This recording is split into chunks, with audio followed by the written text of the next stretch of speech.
Morning. Yeah, I can hear you pretty good. Great. Thank you, everyone. This is linebacker Quay Walker. We'll kick things off with our first question coming from Christopher Idle. Christopher.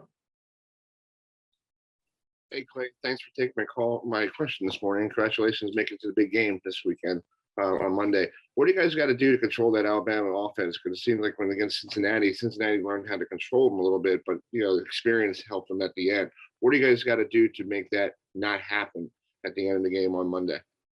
We just got to do what we're capable of doing, execute on a high level, communicating to one another, and just doing things that we need to do on the back end and the front end as well. We just pretty much can't give up no plays like we did in the SEC championship. We gave up a lot of plays by a few busts, you know what I'm saying? Things like that. But in order for us to do what we have to do, just manage the quarterback pretty good when rushing and, set the quarterback as well. And things should be where it's supposed to be.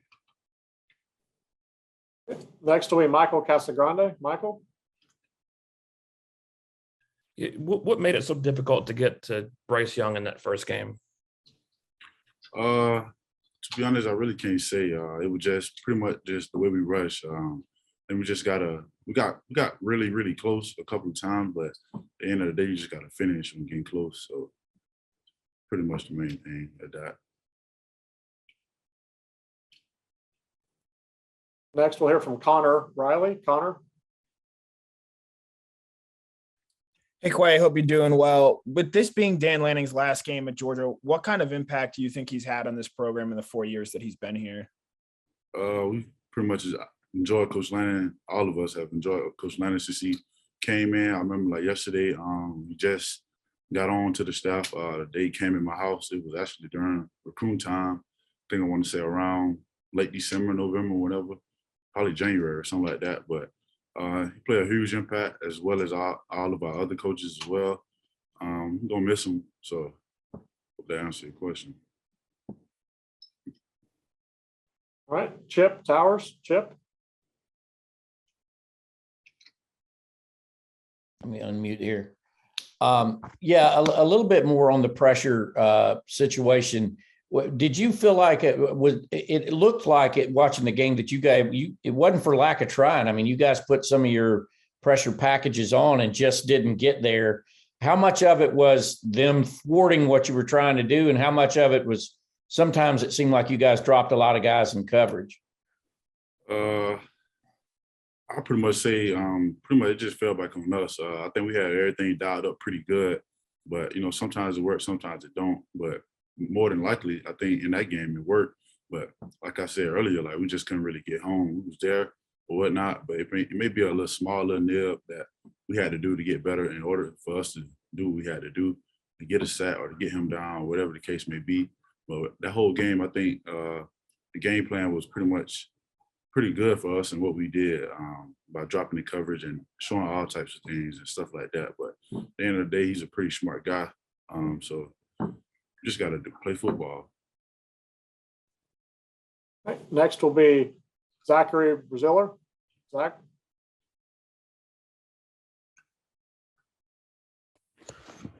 What do you remember?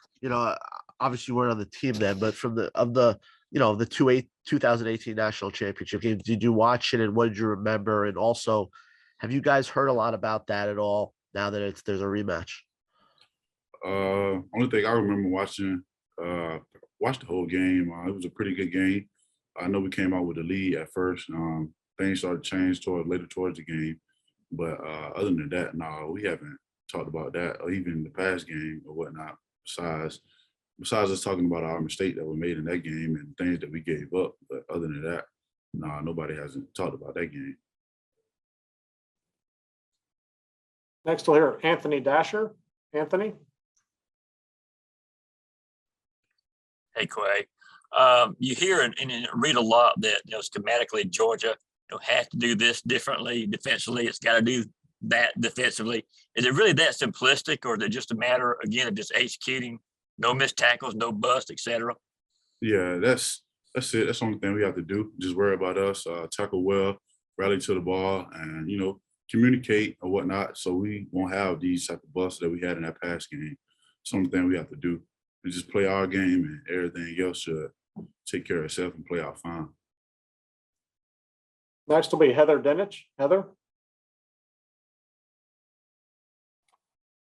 Quite for 12 games, your defense was lauded as historically good. And then the SEC championship game took some luster off of that. How much does your defense still have to prove in your mind? At the end of the day, we just have to prove to ourselves, me proving to those other 10 guys that I'm out there on the field with, and the offense as well as a whole team. We have nothing to be worried about proving anybody else outside of this building, outside of this team.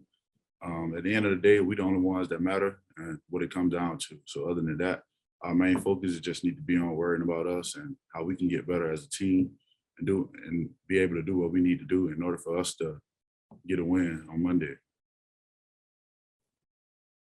Next will be Steve Coroner.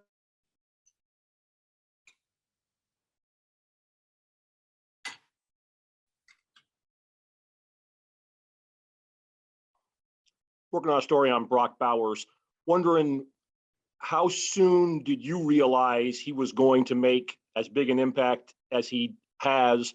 And is there one play either in practice or in game that really stands out for you as Brock leaving his mark on the 2021 Georgia Bulldogs? Pretty much as soon as he came in, as we started doing conditioning, summer conditioning and doing those types of things, the way he pushed himself, the way he stood out, probably wouldn't be able to tell that he was a freshman just coming in, the way he worked. But yeah, I think he pretty much wired different in the way that he built and the way that he came in and started working. He's made a ton of plays. The plays that you see him making the game, the same as that plays he make in practice. So. Next will be Dennis Dodd. Dennis? Hey, Quay, thanks for congratulations on getting there. What is it about the linebacker position that drew you to it? I don't know what age, I don't know when you started there, but because that seems to be the center of most defenses. You saying what made me start playing linebacker? Yeah, what drew you to it to play that position? Actually, it started in high school. One of my coaches, Coach Shelton Felton, I was playing I think I was playing offense at the time, and that's thing, he was just like, I think I was real physical on the offensive side. He was like, next year I'm gonna switch to defense. And by the time I switched to defense, before I want to say play the down the defense, it was already out to certain colleges or whatnot, just because of my size and everything like that. So that pretty much started me playing defense or linebacker. I think that answers your question by me just being real physical on the offensive side of the ball. Great, thank you. Next will be Lance Mccarley. Lance? Quay, the hit that Chaz Chambliss had the other night, obviously he was ejected from the game, but what was that kind of reaction in the locker room when he took down that back and just kind of showed his skill, and how important is he for the future of this program, especially with some of the younger guys? I can't say in the locker room, but I know on the sideline who was pretty hyped about it. It's a great hit. Chaz is a person that worked real, real hard and has a bright future as well. A lot of those guys come in and they work each and every day just by seeing the older guys and the leaders. So seeing the way we work, it pretty much affects them and draw an impact on them coming in and getting better each and every day and far on towards the future. So, yeah. Next will be Jake Rowe. Jake? Quay, how did you process that SEC championship loss to Alabama? What were your emotions, immediately after that game? I felt pretty bad. Since being here, I'm 0-3 against them. So that felt pretty bad. But knowing that we didn't have any sacks, on defense, any turnovers, more than likely, you're not going to win that game if you don't do those types of things. So at the end of the day, I pretty much already knew they were pretty much the better team that day because we didn't execute on those types of things. So as bad as I wanted to say it hurt it as it did, I kind of pretty much already knew why we didn't win that game. So I knew the mistakes that we had already made that led up into that. So Next will be Michael Casagrande. Michael? Yeah, we've always heard a lot about how Kirby Smart's this ultimate competitor. Do you have any stories, any memories behind the scenes about him and his, ultra competitive side? No, I don't pretty much have any memories about it, but I know I have a lot. It's a lot I could say, but I can't really just tell you one off my head. I think everybody know how Coach Smart is without me being able to tell y'all. I think y'all can see that from the outside. So, yeah. Next will be Jake Jennings. Jake? Quay, we heard earlier this year that Stetson uses a flip phone. He's gotten a lot of criticism this season and seems like he usually bounces back pretty well. Is he somebody that is not really involved with what people are saying about him and he just likes to stay focused, and is having a flip phone a part of that? I want to say I think Stetson had a flip phone before the start of the season, I want to say, but yeah, Stetson don't really pay too much attention to what's being said to him. We don't either. So like I said earlier, I think for a question, the main thing is just for us to worry about all the guys that's in here, because don't nobody else matter in their opinion. At the end of the day, whether you're doing good or bad, somebody's gonna have something bad to say about you anyway, regardless. So I think that's his main focus, and the way that he approached that and just cancel out all the outside noise. Give major props to him for that. But yeah, Stetson Ben had a flip phone. I don't think he really too much care about the outside noise and social media.